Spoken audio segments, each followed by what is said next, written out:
Well, I'm respected in the hood, you can tell that. We post up by the stove, the L at. And if a nigga won't smoke, I'll smoke him. And if he holding, I know it, I'll poke him. I got money, got chips like Hold'em. Them big guns got poles like Totem. They don't be getting what I'm saying, cause I'm cold as fuck. I'm from the shot, North Pole where it's cold as fuck. I got shorties ready to shoot, that ain't old enough. So they fighting the body, cause but they told too much. Wesh le gang, c'est NGZ, j'espère que vous allez bien. Du coup, on est parti pour une vidéo sur Young Papi. Comme tu as pu voir dans le titre, frérot, on va pas tourner autour du pot. Si t'aimes bien la vidéo, pour le soutien, etc., n'hésite pas à balancer ton like. N'hésite pas à t'abonner à la chaîne, on se rapproche des 200K. Très bon visionnage.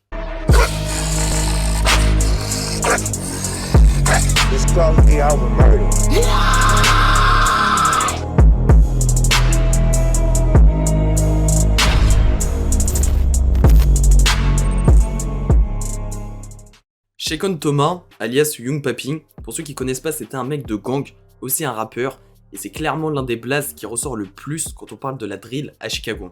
Il recevait de la force de la part de plusieurs personnes dans la ville, et en plus de ça, c'est quelqu'un qui était très actif dans les histoires de gang avant sa mort. Les premières choses qu'il faut savoir, c'est que Young Papi, sa date de naissance, c'est le 10 mai 95 à Chicago, et sa jeunesse, il va la passer entouré de sa mère, Ingrid Thomas, de son père, et forcément de ses frères. Et ce qu'on sait de sa famille, c'est qu'il a aussi deux cousins, Lil, Malik, ainsi que Papi, qui malheureusement a été tué en 2019. Bref, pour revenir au début, ce qui va se passer, c'est que, très rapidement en fait, Young Papi et son frère Taysev, ils vont représenter l'ACG, qui deviendra plus tard la PBG. Et le problème à cette époque en fait, c'est qu'il y a beaucoup d'histoires entre la mère et le père des deux frères. Et pendant que Young Papi était au collège, il va avoir une séparation entre les deux. Ça veut dire que Taysev et Papi en fait, ils vont partir chez sa mère, et t'as l'un de ses frères qui va partir chez son père. Et par la suite, ce qui va se passer en fait, c'est que le comportement de Papi, il va changer au fur et à mesure. Par exemple, au collège, il va commencer à avoir de mauvaises notes, il va s'intéresser de plus en plus au rap, il va commencer à faire n'importe quoi. Si tu veux un petit exemple, en 4ème, il va se faire attraper par un prof en train de fumer de la weed dans son collège, et en plus de ça, il va être exclu pendant plusieurs jours de son école. Le truc en fait, c'est qu'il devait complètement être viré de son collège, mais vu que sa mère a réussi à gérer, il a été exclu que quelques jours.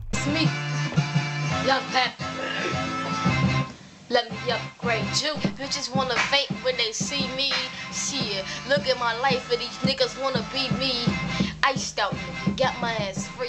Et dis-toi que pendant qu'il était jeune, il a été confronté plus de 10 fois au système judiciaire pour mineurs, et quand il était adulte, avant sa mort, il a aussi été arrêté pour port d'armes illégales, et à cause de ça, il va passer plusieurs mois en prison entre 2013 et 2014. Et pour que tu comprennes son comportement dans la rue, c'est aussi quelqu'un qui aime narguer ses ennemis. Et pour faire ça, il fait plusieurs choses comme sonner chez eux, dans leur quartier, ou les clasher dans ses sons.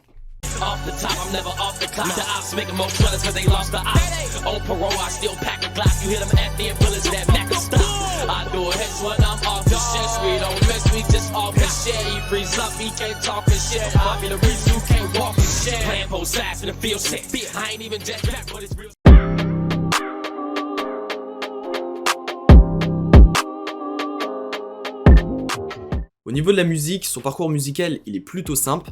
C'est quelqu'un qui a commencé le rap assez tôt. Il y a des vidéos qui datent de 2007 qui sont disponibles sur YouTube, mais tout est devenu sérieux aux alentours de 2011 avec B-Double. Et pour te montrer un peu le résultat, je pense qu'il n'y a rien de mieux que de te montrer une vidéo qui date de cette époque. En plus, les vidéos approuvent clairement que c'est quelqu'un qui avait pas mal de talent. When I was childish, I was looking up to them niggas that was hooking up them niggas that was cooking up from the niggas. See, and I started thinking, man, I took enough from them niggas, so I put my hammer out and I put it up to this nigga like, give me this, give me that, give me your weed, give me your crack, give me your pills, give me no rats, give me the shells, give me the gas. See, I let them keep his phone, and I took that shit right back. Et pendant 2011, ce qu'il va faire, c'est qu'il va devenir très actif dans les histoires de gang en tant que membre. Il va principalement s'en prendre au Lock City. Et l'imprévu qu'il va avoir, en fait, c'est qu'un an plus tard, plus précisément en janvier 2012, on a l'un de ses amis proches, qui est connu sous le nom de Pooh Beer, qui va être tué par Munchie, qui est un membre du Lock City. Et c'est d'ailleurs à cause de ça que l'ACG, ça va devenir la PBG, ce qui signifie Pooh Beer Gang. Et je pense que tu t'en doutes, le meurtre de Pooh Beer, ça va faire beaucoup d'histoires entre Munchie et Young Papi. He say, no, this is my mom. He don't care about the L's, you heard him. Fuck the L's. He ain't know nothing. He ain't know nothing. And I can merch it. There go one of the L's right there. Down there. Come here, shorty. Come here, shorty. It's Pappy. It's Pappy. qui va se passer entre deux, c'est que Young Papi, il va déclarer la guerre à la Lil 4 Mob, qui est un très gros set de Chicago, et très rapidement, il va s'en prendre à PG, qui fait partie du set, sauf qu'il va pas réussir à le tuer. And I'm already froze, cause I'm from the North Pole, where it's already cold. Get back, on your mark, nigga blow. I ain't nervous at all, but my heart beating slow. When your heart's beating fast, that mean I'm on your ass, see. You can keep running, but my bullet's gonna dash when I pull it and you hear it. You can tell I blew it. Bitch, I'm fly to the point, you can tell I blew it. I'm high. On arrive en 2013 et pendant cette année, juste après avoir essayé de tuer Munchie, comme je t'ai dit un peu plus tôt dans la vidéo, Young Papi va être incarcéré pour port d'armes illégales. Ce qu'il va faire, c'est qu'il va plaider coupable, il va ressortir en 2014. Quelques jours après sa sortie de prison, il va partir à McDo et à la sortie du McDo, en fait, c'est reparti pour la guerre parce que t'as Munchie qui va l'attendre avec une voiture. Et ce qui va se passer, c'est que dès que Young Papi il va sortir du McDo, la personne qui accompagne Munchie elle va tirer à plusieurs reprises dans sa direction. Ce qui fait que Young Papi, en fait, il va réussir à prendre la fuite, mais t'as un adolescent qui était avec lui, et t'as aussi 3 autres personnes, et la seule personne qui va mourir ce jour-là, c'est l'adolescent. Comme tu peux voir sur la photo à l'écran, ça c'est le parking du McDo le lendemain matin. Encore une fois en 2014, après la mort de Two Cups en décembre 2013, on a Young Papi en fait qui va commencer à être actif contre la GVG, et il va commencer à mettre la pression à des gens comme Lil Duck et J-Ball, et c'est d'ailleurs en hommage à son pote qui va utiliser son nom pour sa première mixtape, Two Cups partie 1, qui est accompagné d'une partie 2 en 2015 et d'une partie 3 en 2016. Après avoir lancé la guerre contre la Lil 4 Mob, en fait, on a un membre du set, connu sous le nom de Teasy, qui va clasher Young Papi sur Facebook, sauf que quelques temps plus tard, on a Papi qui va l'attraper avec un membre de la PBG, ils vont arriver en voiture, ils vont lui tirer dessus et ils vont le laisser pour mort. Par contre, je tiens à préciser que le mec qui a tiré, c'est pas Young Papi, mais c'est un mec qui était présent dans la voiture. Les histoires elles sont toujours pas finies parce que 2 mois plus tard, Young Papi il va être encore une fois pris pour cible, sauf qu'il y a une balle perdue qui va tuer un homme de 28 ans, un photographe et caméraman, et sa femme elle a déclaré après le meurtre que ça faisait pas longtemps qu'il habitait dans le quartier. Donc vraiment il a eu aucune chance. Ce qui fait que c'est la deuxième fois que Young Papi esquive la mort et que quelqu'un d'autre est tué à sa place. Le 11 septembre 2014, Young Papi, Bank Daita et quelques membres de la PBG ils vont tout faire pour attraper Munchie, qui à cette époque est considéré comme l'un des boss du Lock City. Et ce qu'ils vont faire, c'est que ils vont tous partir à l'endroit où Munchie y traîne, ils vont le croiser, et Bank Daita en fait il va lui tirer dessus à plusieurs reprises, et Munchie il va mourir cette fois-ci à cause de ses blessures. Donc la vengeance elle est réussie. Et quelques temps plus tard, t'as Young Papi qui va insulter la mère de Munchie, et qui va insulter Munchie au passage, il va citer son blaze dans sa musique sur Facebook, vraiment il va lui faire du sale. Je pense que c'est pas dur à comprendre, à partir de là c'est la guerre. Et pour te donner un exemple, en fait un jour on a la voiture de Bank Daita qui a été piégée par une bombe, et juste avant qu'il monte dans la voiture elle a explosé, il a eu beaucoup de chance. Bref, pour revenir à Young Papi, ce qu'il faut savoir c'est qu'à partir de là, t'as beaucoup de personnes qui veulent le tuer à Chicago, et tu connais Chicago, je le répète tout le temps, si tu quittes pas la ville, c'est mort pour toi. Et malheureusement pour lui, il va pas quitter la ville, et le 29 mai 2015, ou plutôt 16 jours après la sortie de son projet Two Cups partie 2, Young Papi va à son tour être abattu.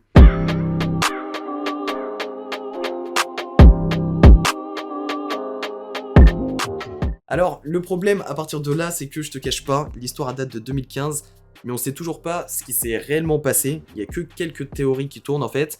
Et déjà, la première théorie, c'est que on a des mecs de la TFG qui ont déclaré que le conducteur qui était présent pour tuer Young Papi, il est déjà mort en fait, en mode ça a été vengé, il est mort.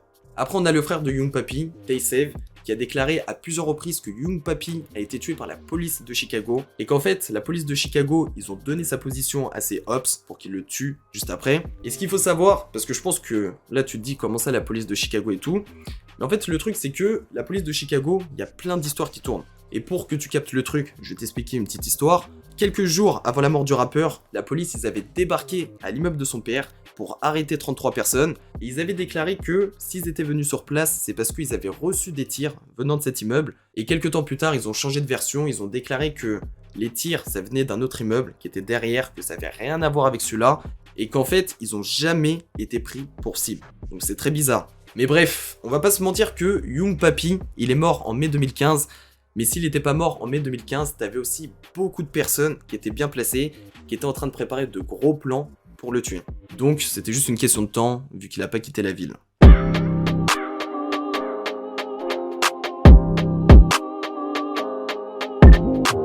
En conclusion, Young Papi, c'est un rappeur et un mec de gang qui a marqué la ville de Chicago. Et si on regarde sur YouTube, il a sorti plusieurs sons. T'en as un qui a dépassé la barre des 10 millions. Enfin, t'en as même plusieurs qui ont dépassé les 10 millions. Et t'en as un qui a dépassé les 50 millions. C'est vraiment énorme. Après, on va pas se cacher que c'était un artiste qui avait pas mal de talent. Tu vois, il était polyvalent et t'avais pas mal de personnes qui écoutaient sa musique à Chicago ou un peu partout. Comme dirait sa mère, Young Papi était sur le point de trouver un chemin loin de la violence. Le rap était censé être un biais pour sortir de la rue, pas pour la morgue. Et ce qui est triste dans l'histoire, c'est qu'avant sa mort, il travaillait sur sa mixtape Two Cups Partie 3. Vu qu'il est mort entre deux, elle est sortie à titre posthume en 2016. Je pense que t'arrives à capter la ville de Chicago, c'est une ville qui est très difficile. Et malheureusement, quand tu rentres dans l'histoire de gang, même si t'es entouré par beaucoup de personnes, même si tu perces, c'est très rare d'en sortir. Et dis-toi que cette histoire, elle s'arrête en 2015. Et rien qu'en 2016, le pourcentage d'homicides, il a augmenté de 58%. Et comme tu peux voir à l'écran, ils sont très loin de New York et Los Angeles. On va pas se mentir, c'est un truc de fou. Bref, c'est ici que se termine cette histoire incroyable. J'espère que la vidéo t'a plu. Si c'est le cas, n'hésite pas à mettre un like, abonne-toi à la chaîne et active les notifications, c'est très important.